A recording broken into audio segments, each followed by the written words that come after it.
Castillo, profesor de tiempo completo de la Facultad de Psicología, jefe del Departamento de Neuropsicofarmacología. Hugo, ¿cómo estás? Buenas tardes. ¿Qué tal? ¿Cómo están? Un saludo a usted y a todos los auditores. Veamos, ahorita les comentaba el dato sobre el recurso que se estaría destinando para el próximo año para las campañas de prevención de adicciones en nuestro país.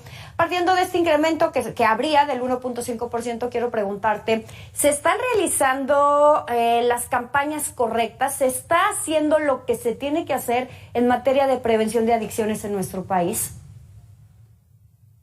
Pues yo creo que hay eventos que pueden ser adecuados. Yo creo que más bien falta un poco más de profundización en algunos elementos. Falta poder visualizar mejor a las adicciones, falta descriminalizarlas, falta poder tener una campaña más eficiente en términos de comunicación y difusión del conocimiento. Pues es bien sabido que las campañas de las florecitas y cosas así, pues las adolescentes no les ponen atención.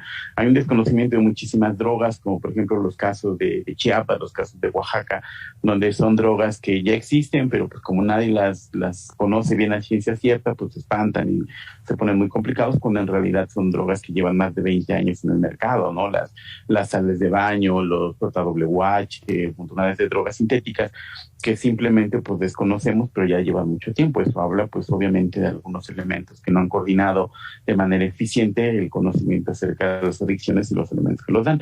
Otra cosa importante pues es obviamente el que las adicciones antes eran definidas como toda aquella sustancia que producía la búsqueda compulsiva de lo que produce placer. Ahora sabemos que puede ser una sustancia, puede ser una condición, puede ser una conducta. Entonces, por lo tanto, nuestra definición de adicciones pues es muchísimo más amplia y debe ser considerada también dentro de esta perspectiva. Cuando decimos el término adicto, inmediatamente pensamos en un delincuente, pensamos en un narcotraficante y no nos damos cuenta que son sujetos que deben de ser evidentemente personas que tengan derecho a la salud. Y eso se vuelve un problema porque las campañas de adicciones tampoco te dicen eso, ¿no? Lo que tú tienes es un elemento donde la gente se aparta, les da miedo y no se dan cuenta que pues al final es alguien que necesita hacerlo. Y si estuvieran los programas de salud dispuestos a atender a todos los adictos, a todas las adictas, pues no los tendrías escondiéndose debajo de los puentes, no los tendrías ahí dando conductas como un tanto de delincuentes, pues porque los vuelves sujetos que podrían ser susceptibles a servicios. Hugo, justamente esto que comentas me parece bien importante, la estigmatización, la criminalización, el señalarlos como drogadictos, como adictos, como delincuentes, narcotraficantes. Sin embargo, y me gustaría, si tú tuvieras algún dato duro en torno a este tema, sabemos que muchas de las adicciones vienen justamente de problemas de salud mental, de depresión, de ansiedad. ¿Se está atendiendo este tema? ¿Se está atendiendo la salud mental en nuestro país para evitar llegar al tema de las adicciones? Es que, mire, más bien ahí el problema es de la parte de la incomprensión que se tiene de la salud mental. Se conoce como cuestiones de automedicación. O sea, piénselo usted y yo creo que inclusive en su ramo pues debe suceder muy a menudo. Tienes un trabajo altamente estresante, tienes una situación en la cual todo el tiempo te encuentras bajo presión y pues no vas al psicólogo, no vas a psicóloga. Entonces la búsqueda te lleva a cualquier sustancia que pueda ser incluso legal o ilegal, pero que produce un efecto que tiene cierta característica en tu cerebro y eso te hace sentir mejor, pues lo vas a repetir. Entonces, particularmente las personas que sufren de ansiedad consumen alcohol. El alcohol es un relajante, el alcohol es un depresor del sistema nervioso central y hace que las personas lo busquen, ¿no? Entonces, si usted se fija, no estamos hablando de adicción, estamos hablando en un principio de dependencia, de una conducta de automedicada. Por lo tanto, la prerrogativa que usted me hace va encaminada en un sentido totalmente diferente. Las personas que tienen, por ejemplo, problemas de depresión, a veces buscan fármacos o buscan condiciones que son altamente estimulantes, entonces pueden caer, por ejemplo, en el consumo de éxtasis, pueden caer en el consumo a lo mejor de cocaína. Las personas que tienen algún problema relacionado con esquizofrenia, con sociopatía, con psicopatía, escuchan voces así, pueden encontrarse el tabaco como un fármaco automedicable que puede ayudarles a disminuir. De hecho, los fumadores que son 4 o 5 veces más fumadores que un fumador pesado normal, pues son personas que pueden padecer algún tipo de esquizofrenia. Entonces, en ese sentido, dése cuenta que estamos nuevamente estigmatizando. Cuando un paciente tiene esta conducta de autoadministración de alguna droga para mejorar su salud mental, lo encasillamos en la adicción. Y entonces ahí no nos damos cuenta de que no es una adicción como tal, sino es un comórbido que iba transcurriendo a partir de su enfermedad primaria. Y entonces lo que tenemos que atacar es su enfermedad primaria, porque si no, en realidad, pues no estamos logrando absolutamente nada.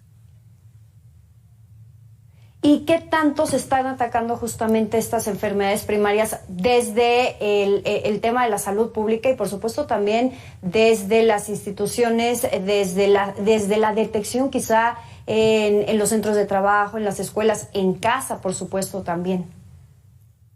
Mire, sí hay algunos intentos, ¿no? Tampoco quisiera yo poner un panorama oscuro y así negro, porque, por ejemplo, está la norma 35, están ya algunas otras reglas en las cuales implican que los ambientes estresantes laborales no deben de ser así, y hay una recomendación por parte de las cuestiones internacionales que dicen tú tienes que mantener y asegurar que los trabajadores tengan ambientes seguros. Sin embargo, pues también depende mucho del país. En México tenemos muchísima estigmatización por la salud mental y consideramos que es algo que todavía está dentro de una cuestión dualista, que es una cuestión del alma, cuando en realidad es algo que atañe al sistema nervioso central. La pseudociencia tiene secuestrado mucho de esta parte, ¿no? Cuando tienes depresión, si en lugar de ir a un profesional de la salud vas a que te lean la mano, vas a que te lean el tarot, ves que te recomienda el Facebook, entonces ahí tenemos un problema gigantesquísimo. Entonces es básicamente el que no hemos logrado que la salud mental sea una cuestión que esté en la primera línea, que esté en la primera plana, que se mantenga como un factor que se deba de tratar de manera eficiente. Entonces, por lo tanto, hasta que no logremos eso, pues vamos a tener todavía muchísimo problema. No tenemos un poco el ocultamiento, o las personas que tienen algún paciente con salud mental deteriorada, nada mejor pongamos un ejemplo, algún tipo de esquizofrenia, algún tipo de parálisis y demás. Regularmente en México no les gusta que entren en las estadísticas, lo ocultan, lo niegan, no dicen que lo tengan.